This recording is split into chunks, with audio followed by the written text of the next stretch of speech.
बाबा मला सांगा की संतोष देशमुख यांच्या जे आता आज वर्षश्राद्ध होतं त्यानिमित्त जरांगे पाटलांनी त्या ठिकाणी भेट देखील दिलेली आहे आणि जे आहेत धनंजय मुंडे यांना सह आरोपी करा, हिंसेने उत्तर द्या असं त्या ठिकाणी जरांगे पाटलांनी म्हटलं. काय सांगाल?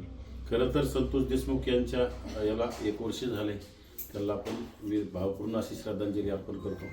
विशेषतः परंतु जरांगे यांनी तुम्ही दुःखाच्या ठिकाणी आले का फक्त एकमेकावर टार्गेट करून कुठेतरी स्वतःची प्रसिद्धी मिळवायला आली, हा प्रश्न आहे. जरांगे खरं तर संतोष देशमुखांच्या राजकारण करायला लागलेत आणि कुठेतरी प्रसिद्धीसाठी तिथं काय मिळवताना यासाठी त्यांचा प्रयत्न केविलवाना, बाकी काही नाही.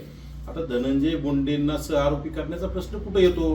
गेल्या अनेक दिवसापासून तपास यंत्रणा तिथं काम करत असताना ज्या ज्या लोकांना आरोपी करता आलं त्याच्यात म्हणजे त्यांना आरोपी केलंय, त्यांची चौकशी होती, तपास सुरू आहे. परंतु फक्त धनंजय मुंडे, छगन भुजबळ, पंकजा मुंडे आणि जे काय ओबीसी नेते असतील, वडेट्टीवार साहेब असतील, अशा नेत्यांना टार्गेट करायचं, स्वतःची मराठा समाजातलं संपलेलं अस्तित्व मिळवण्याचा, म्हणजे निव्वळ छपरी माणसाचा हा प्रयत्न आहे, बाकी काही नाही. छपरी विचार आहे त्याचे, बिंडोक असणारा माणूस आहे. कारण की फक्त ओबीसीच्या नेत्यांना टार्गेट करायचं, मलिन करायचं. आणि जर याला धनंजय मुंडेला याच्यात आरोपी करायचा असेल तर तपास यंत्रणेने केलं असतं. परंतु माझी राज्य सरकारला आणि गृह विभागाला ही खरं तर मागणी, माझी गाडी जाळली, माझी गाडी जाळणारा, जरांगेच्या अत्यंत जवळचा, जरांगेच्या दररोज सोबत राहणारा आणि जरांगेनी सांगितल्यामुळेच माझी गाडी जाळलेली. मग जरांगेला त्याच्यामध्ये मुख्य आरोपी केलं पाहिजे, जरांगेची त्यामध्ये झाली पाहिजे. कारण की जरांगेनी गाडी जाळायला लावली का नाही लावली आणि माझी गाडी जाळणाराची सुद्धा ते बरोबर सांगेल जरांगेनी सांगितलंय म्हणून.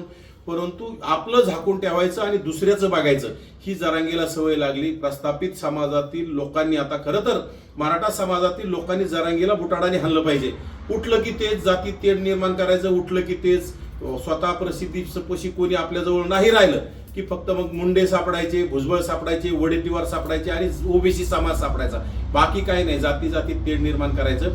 आणि संतोष देशमुखाच्या प्रकरणामध्ये आम्ही सुद्धा स्वतः वारंवार बोलत गेलो की संतोष अण्णा देशमुखांची झाली पाहिजे, भर चौकात झाली पाहिजे आणि संतोष अण्णा देशमुखांना, त्यांच्या कुटुंबियांना न्याय मिळाला पाहिजे.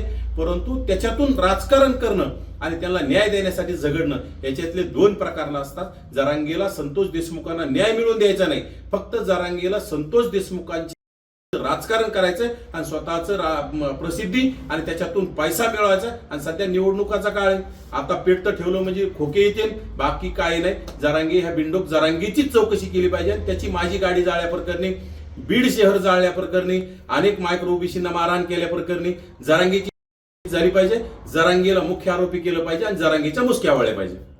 मला सांगा की आणखी संतोष देशमुख वर्ष झाले मात्र मुख्य आरोपी अजूनही अद्यापही अटक नाहीये, फरारच आहे. हे बघा, ज्यामध्ये तपास यंत्रणेचा त्यामध्ये अभाव म्हणावा लागेल, तपास यंत्रणेची चूक म्हणावं लागेल. तपास यंत्रणा कुठेतरी कमजोर आहे आणि तपास यंत्रणेचं काम आहे ते, ज्यामध्ये एकदा FIR दाखल झाला, गुन्हेगार ठरल्या गेली, त्यांची नावं डिक्लेअर झाल्याच्या नंतर ते कुठं आहेत काय आहे ते तपास यंत्रणे, गृह विभागाने ते तपासण्याचं काम आहे. हे जरांगेचं काम नाही हे, किंवा दुसऱ्या कोणाचं काम नाही, हे तपास यंत्रणेचं, गृह विभागाचं काम आहे. त्यांनी ते माणसं कुठून बी शोधून आणले पाहिजे, त्याला अटक केली पाहिजे आणि न्यायालयाने सुद्धा त्याच्यामध्ये काय लवकर कोणावर कुठला गुन्हा सिद्ध होत असेल तर त्याला काय शिक्षा द्यायची असेल तर ती न्यायालयाने ठरवली पाहिजे. परंतु याच्यात विनाकारण वर्षानुवर्षे जाती तेढ निर्माण करण्यासाठी हे प्रकरण धुपत ठेवलं योग्य नाही. आणि हे याच्यातून फक्त जरांगे सारख्या बिंडोक लोकांना कुठेतरी राजकारणाचा आयत खोलीत मिळतं, जाती जाती तेढ निर्माण करण्यासाठी आयत खोलीत मिळतं. त्यामुळे माझी न्यायालयाला सुद्धा कळकळीची विनंती की हे प्रकरण तात्काळ तुम्ही निकाली लावा, जे दोषी असतील काय शिक्षा देता येईल ते द्या.